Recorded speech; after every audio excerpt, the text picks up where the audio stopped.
Good morning, students. We have studied about the demand functions for individual in and now we'll study about the market demand functions. What are the market demand functions? Market demand function is equal to function of Px, PR, Y, T, E, N and Y, D.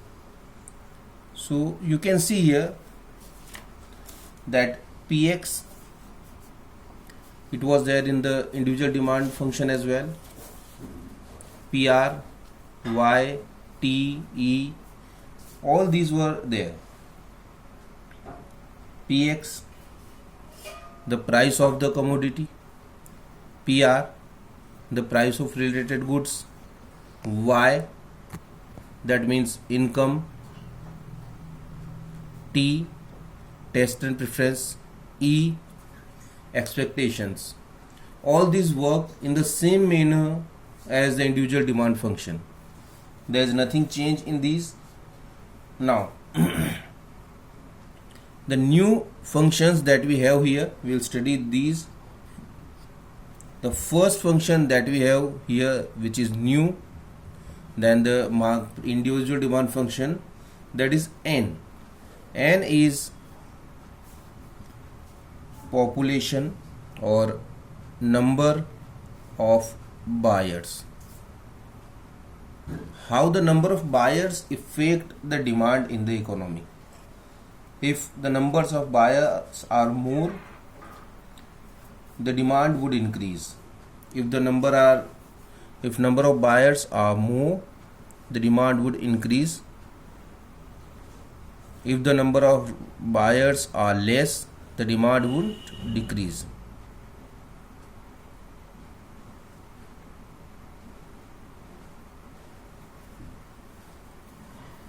So this is how the composition of population affects the demand. This is the number of buyer.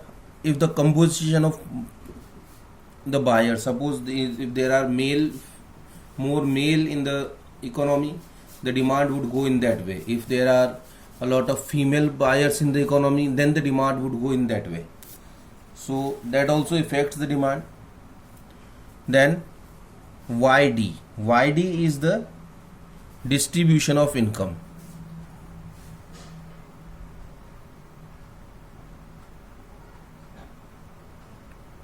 Distribution of income. Distribution of income also affect the demand. If the distribution of income is not proper in the society, it means the income is earned by a smaller section of the society and many people in the society are poor, then there will be a less demand in the economy. If the income is distributed equally, it means everyone is earning, then the demand would go in a different way. Then demand would increase because everyone is earning and income of every individual is increasing in the economy. So these are the market demand function.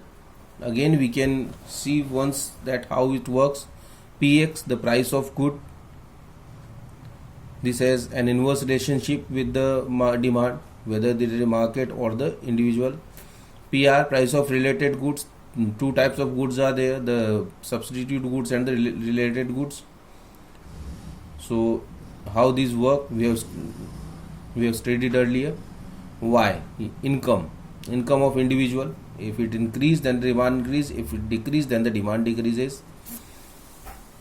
Taste and preferences. If taste changes, the demand decreases. If the taste remains same, then the demand increases. Expectations, that also works in the same way. Number of buyers, if there are more number of buyers, then the demand increases. If there are less number of buyers, then the demand decreases. And then the YD distribution of income. If there is a proper distribution of income, then the demand increases, otherwise it decreases. Law of demand. What the law of demand says, that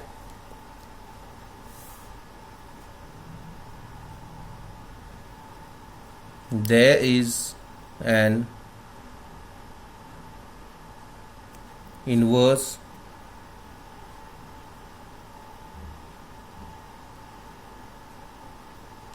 relationship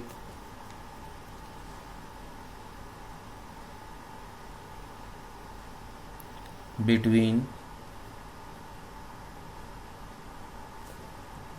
quantity demanded of a commodity and its own price.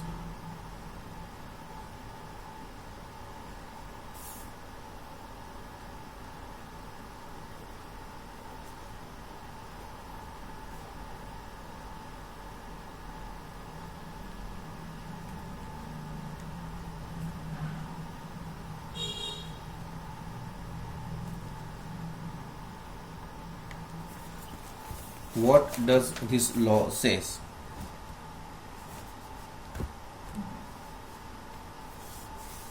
That there is an inverse relationship between the price of the commodity and the quantity demanded. It means if the price increases, the quantity demanded would decrease. If the price decreases, the quantity demanded would increase. So you can say that price and quantity demanded.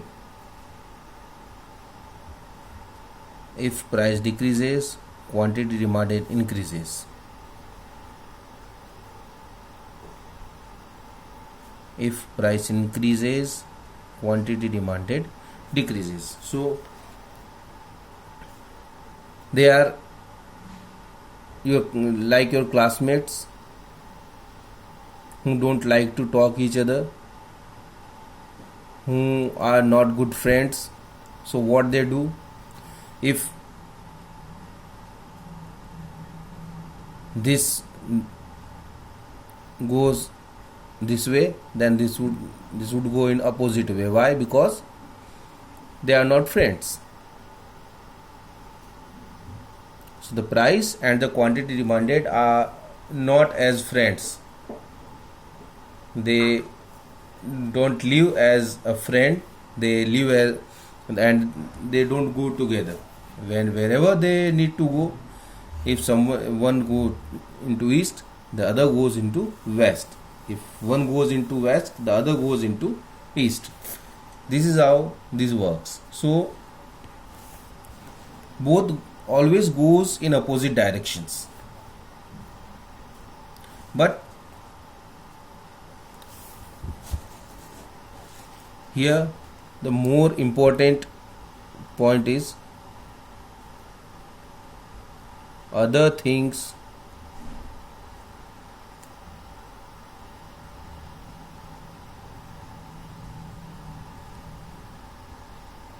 remaining